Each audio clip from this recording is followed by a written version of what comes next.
Welcome, Mish. We're back on a rather interesting Monday here. Big gap down thanks to Deepseek and a crash, for all intents and purposes, of some of the hottest AI areas of our market. So I was thinking that today we could talk about how investors, traders can take advantage of a day like this to become better informed about what's going on in the market, and maybe even talk about how to know when to look to buy the dip on a particular stock versus just stay out of the way. So what do you think? Well, I think that's a great idea. I mean, one thing I know that you and I talked about, because it's not like the first time we've put up NVIDIA since we've been doing podcasts, is the bearish divergence that we saw in real motion, that we gave that heads up warning to not just NVIDIA, but semiconductors were having the bearish divergence, and so was actually NASDAQ. And so I think one of the first lessons from kind of a bigger point of view before we get into the more daily point of view is that if you're having this kind of bearish divergence, like you look at semiconductors there, I mean, you can see that it never got past the 200. Yeah, that's the blue line under the green line. Well, you have the blue line, which is the 50 over the 200 in price. Yeah, so this, you're right. This break in the 200 here with this being a bearish divergence is not good. Not a huge surprise. So I think the moral of the story is, without the temptation to gloat a little bit, because I've been telling people that you kind of miss the boat on the tech stocks for a while now and start paying attention to other things, is pay attention to real motion, because it's an incredible tool. If you have a bearish divergence in something, at the very least, take a pause, think about your risk and your position size. Okay, and so really my point is that real motion, I mean, if you're going to be involved in something and you have access to real motion, I mean, if you don't, you should. And if you do, you should consider that before you take on a big position in anything, if there's a divergence like. Absolutely. These divergences where you've got the 50 under the 200 in real motion and the 50 over the 200 in price are telling you that the momentum is slowing down. And the inflection point on that is when you break the 200 like we have right here. So if we look at the Qs, it's another good one that we've been keeping our eye on from this perspective as well. Slight difference is that the Qs were turning up, but now they've rolled over. So we don't want to see that. It's not a disaster yet. And if we look at NVIDIA, one of the interesting things and interesting pattern about NVIDIA is when you have your dots, which is your 1-day measure, under a bearish phase in real motion, which is the complete opposite of the price action, and then you make essentially a new high in price and your dots can't even get over the 50-day moving average, that's the mother of all divergences right there. So there was a lot of weakness in momentum coming into this, and that's I would say why you've seen such a violent reaction to this news in specific stocks. Mm-hmm. Yeah, exactly. To the intraday action, not necessarily because we expect everybody to be trading it intraday, but sometimes, and I would say all the time, looking at how the market's trading, even not just on a 30-minute basis, can be really helpful, especially if you don't have a lot of time to look at the markets. You're working, the market's just opened lower. It's been open for an hour. You're trying to figure out if you should be panicked or you should be opportunistic. And so if we take a look at a couple of the stocks, like NVIDIA was obviously the focus, and we're looking at a half an hour bar, and you just focus on that first half hour, right? That's our 30-minute opening range. And if you're above that range, you're doing okay. And if you're below that range, it's the danger zone for sure. So there's no buying the dips if you're below that range. If you stopped right there, it would keep you out of a lot of trouble. So to me, that's just rule number one on days like this. And then by looking at other stocks around the market, you can start to get a sense of whether or not this is widespread or whether or not it's isolated, right? So you and I were talking beforehand, and we looked at Meta, right? So if NVIDIA is having this problem, Meta is a focal point of AI and building it out. But here's the opening range on Meta, gaps down, and then stays above it all day, right? You know, I always like to tell this story because it is the classic opening range saved our butts day. So years and years ago, this is when I was running MMM Preem, we had the tsunami in Japan. Remember that? Oh, yeah, yeah. The market opened like 2 or 3% lower the next day. And people, all the people in our service were writing me and tweeting with me, what's going on? What do I do? What do I do? And I said, let's just wait for the 30-minute opening range. And you know, that was the low of the day. That was the low of the move for a very For a long time. very long time, yeah. And so not only did it prevent us from selling out at the bottom and panicking, but it kept us in and it gave us an opportunity for those of us who were advanced enough to add or start establishing positions. So that's the power in these huge gap days of that 30-minute range.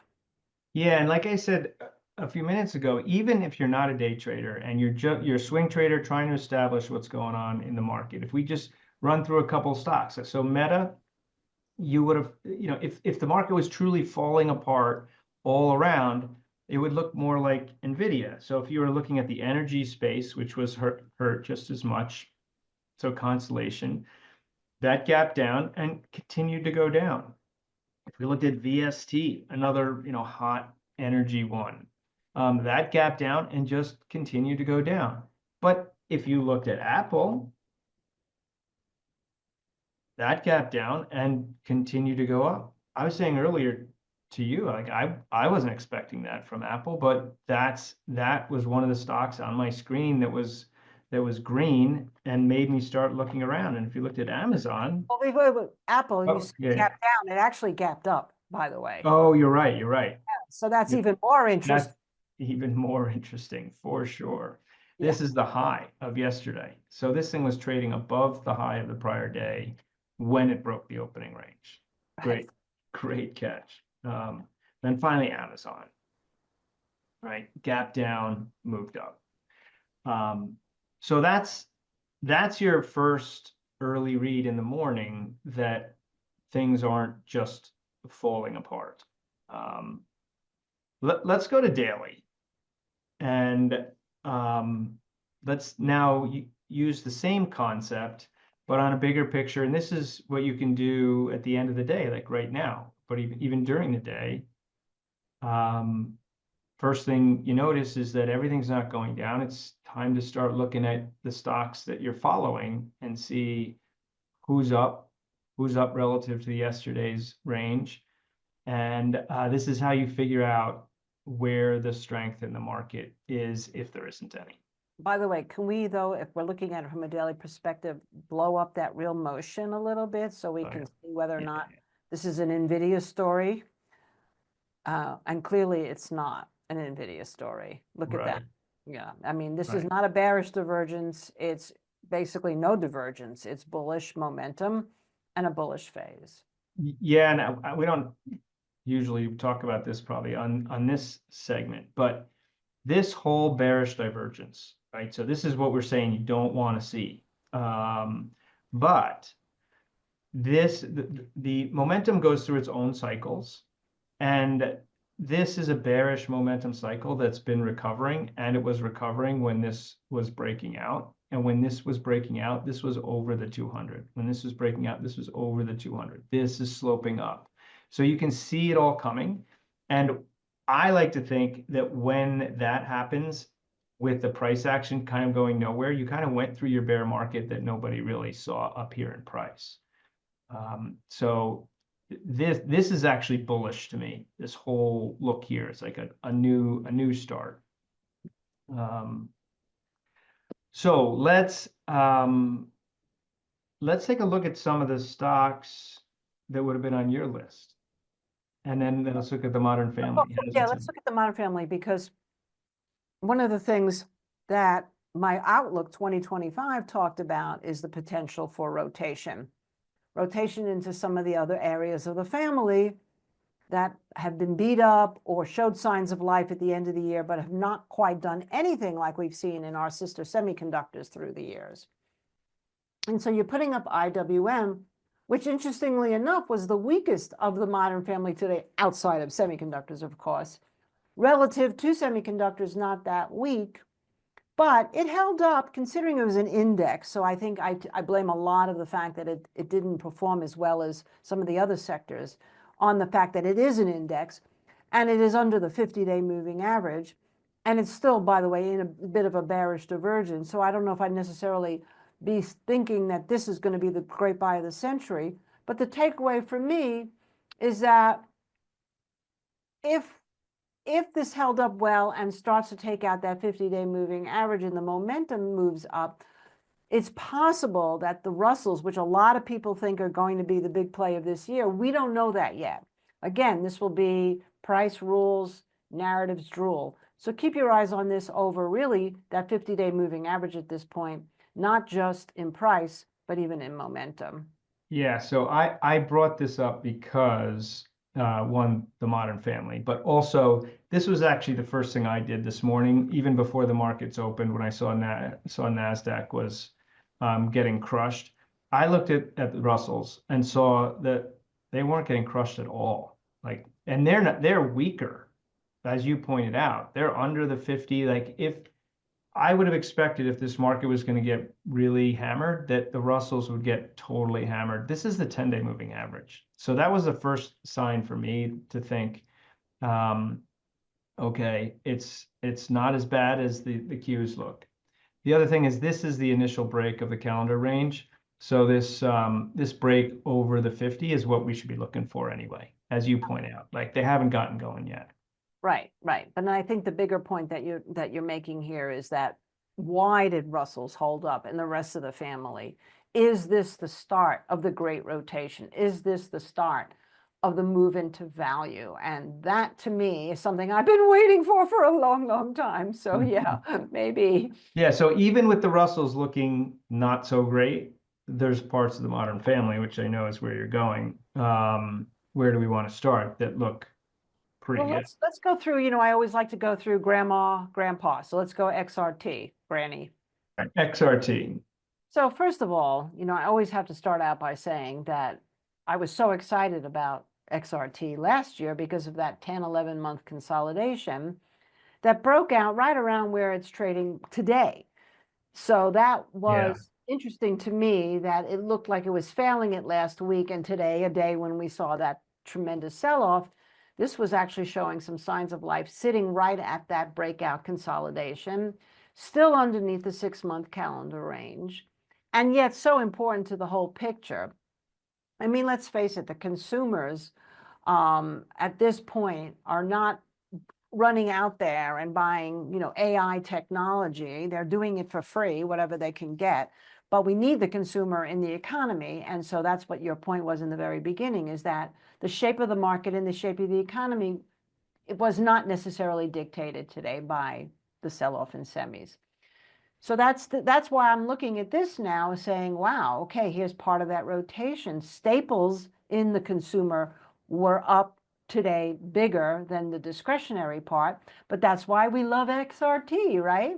We love XRT because it's a nice blend between staples and discretion. So there you go. You got XLP up there. There's XLP. Here's what we want. XLP took off. Took off. Let me talk about a half an hour gap if you were so inclined. Probably not a lot of eyes on this, but nonetheless, what we're seeing is the consumer today, healthcare and consumer staples were the top two sectors today in terms of performance.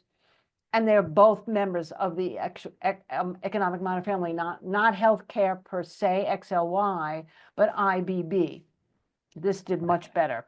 Oh, right. Yeah, sorry. This is XLV, the healthcare. It is healthcare, but it did the best. You can see why. But another great example of, if you were looking around, you found something that A, was crossing the 50 even before this move in real motion, number one. So we were starting to get the bullish divergence there a little bit in real motion. Yeah. Number two is you had this really nice gap up that probably had a 30-minute opening breakout, I would imagine, because it closed on the highs. Yeah, open on the lows, close on the highs, and this line off a little bit, but that's your calendar range breakout there too. Okay, And so so if we go to IBB, that the let's go to moment IBB bending. because I mean some people like XBI, so there's always the discussion why IBB, not XBI, but it's just because I've been using IBB forever. But again, here we have a bullish divergence on the real motion happening a little bit that started last week. And now in the last few days, we've taken out the calendar range high, by the way, which was at around 137. Yeah. We've also taken out the 50. We just haven't taken out the 200. So it's kind of like a different version of IWM, right? Because IWM hasn't taken out the 50. This hasn't taken out the 200. But if it does, that looks good. Yeah, this certainly doesn't look like the same market that we see when we look at semis. Right. All right, and then IYT was on fire. IYT was on fire, and I saw FedEx was up a lot.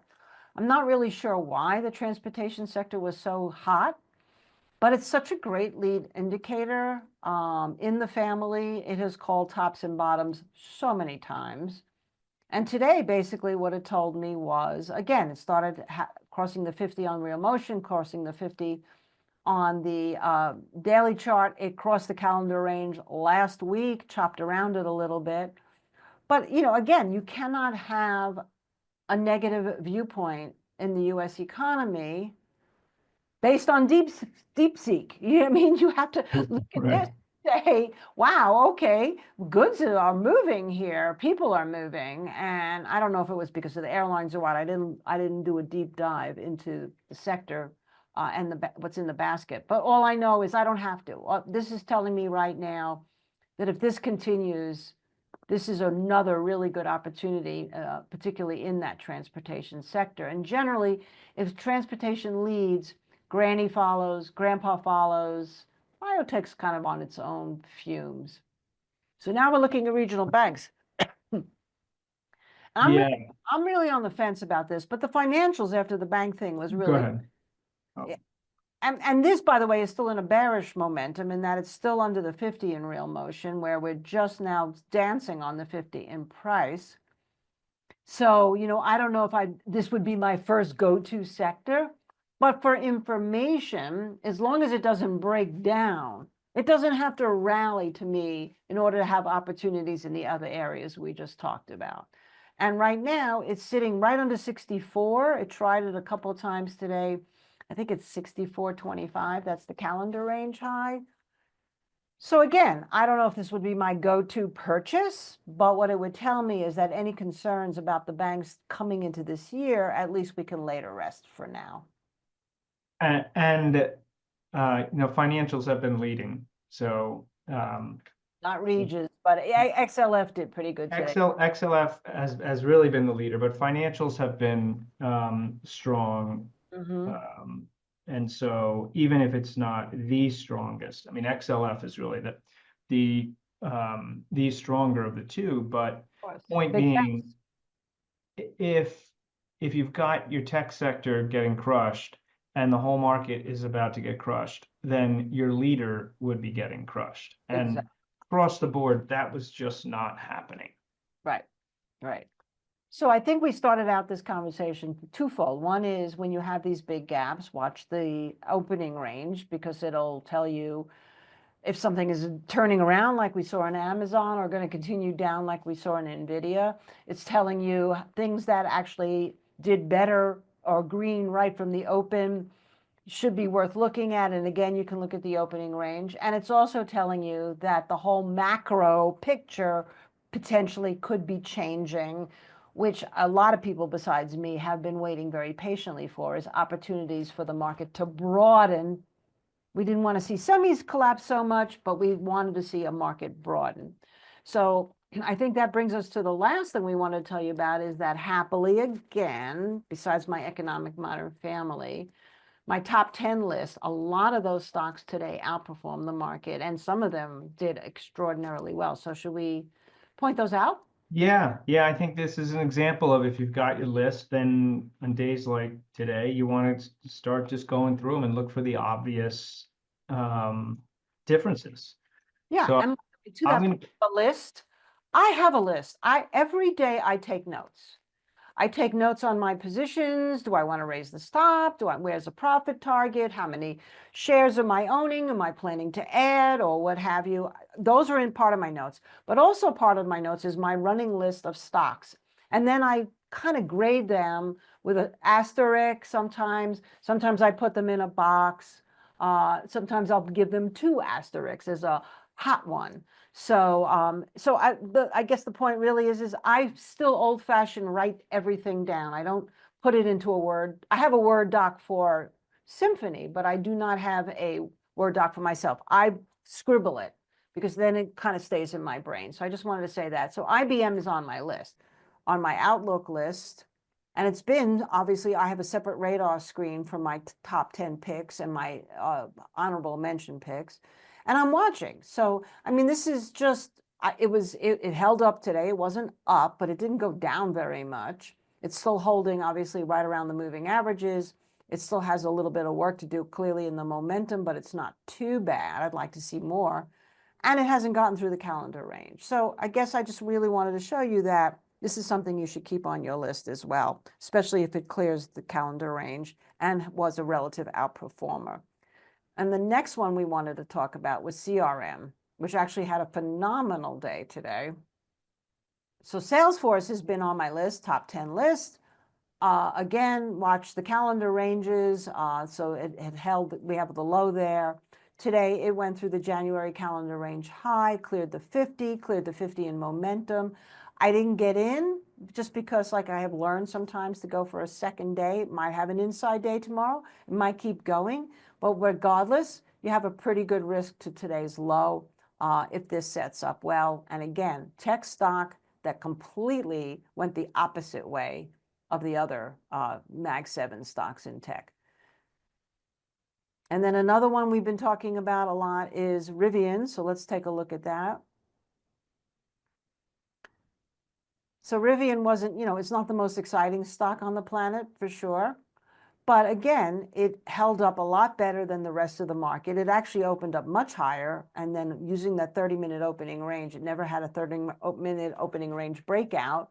It actually had a 30-minute opening range breakdown, but late in the day, and wound up coming back through the opening range. So it actually kind of had a reversal with positive pivots. So this is something, again, to look at for tomorrow because it hasn't, obviously, by the time it clears the calendar range, it's going to be much higher. I wouldn't necessarily be basing it on that.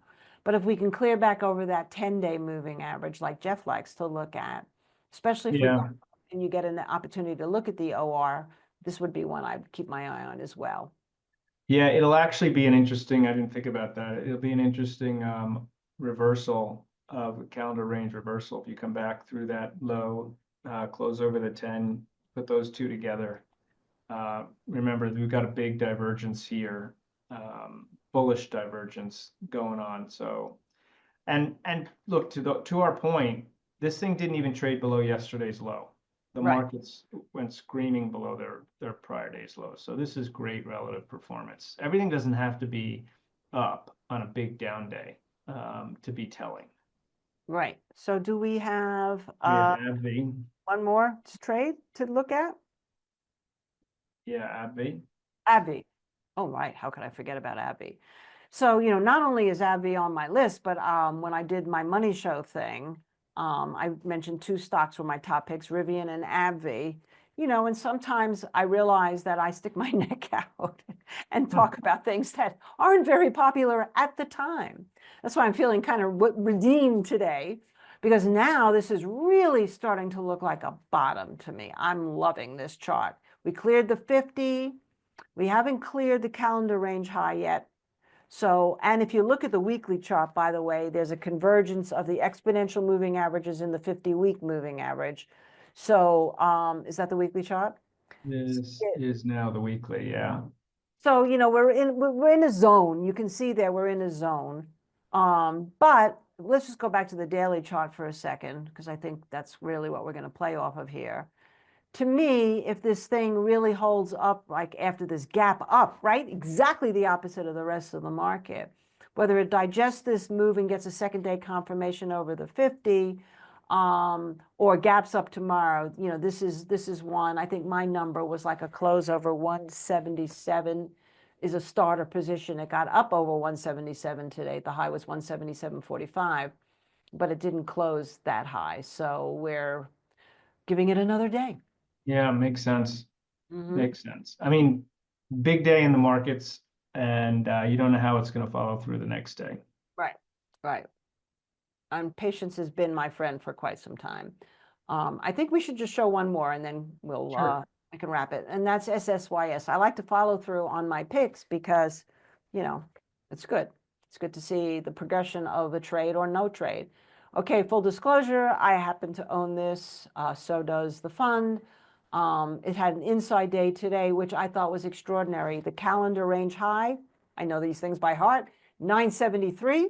It closed above it for the second day in a row. This is a calendar range breakout over the 50, confirmed into a new bullish phase with momentum bullish cooperating.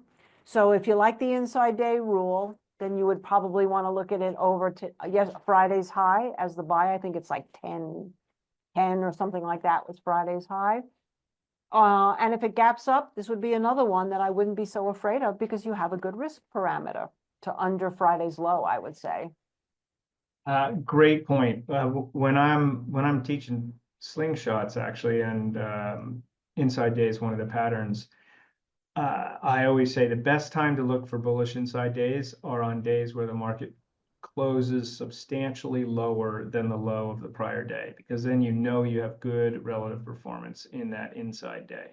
And by the way, NASCAR season is starting because NFL is almost over. I saw my first commercial for Daytona, the Daytona race, which is NASCAR. I'm learning about NASCAR now. Never watched a NASCAR race in my life, but now I will. Oh, you will. You'll get sucked in. That's All it. right. Yeah. Yeah. So I hopefully we've been able to show you multiple ways to turn big down days like this into, if nothing else, a great way to figure out where in the market, where in your list of stocks are there potential opportunities, not necessarily on the day of the gap down, but today's range is going to be an important range to watch going forward. And also that it really important, beginning of the day, I know so many people can get a little freaked out when you got a big gap open. And if you just use some of these rules to look around the market, figure out if it really is a tsunami of trouble or just a contained problem. We showed you how to do it. Right. And don't forget to check out your momentum indicators too, because that's also going to give you a lot of information about just how involved you want to be with something. Right. All right. Thanks, Mish. Thank you, Geoff. Have a great rest of your day. Same with you.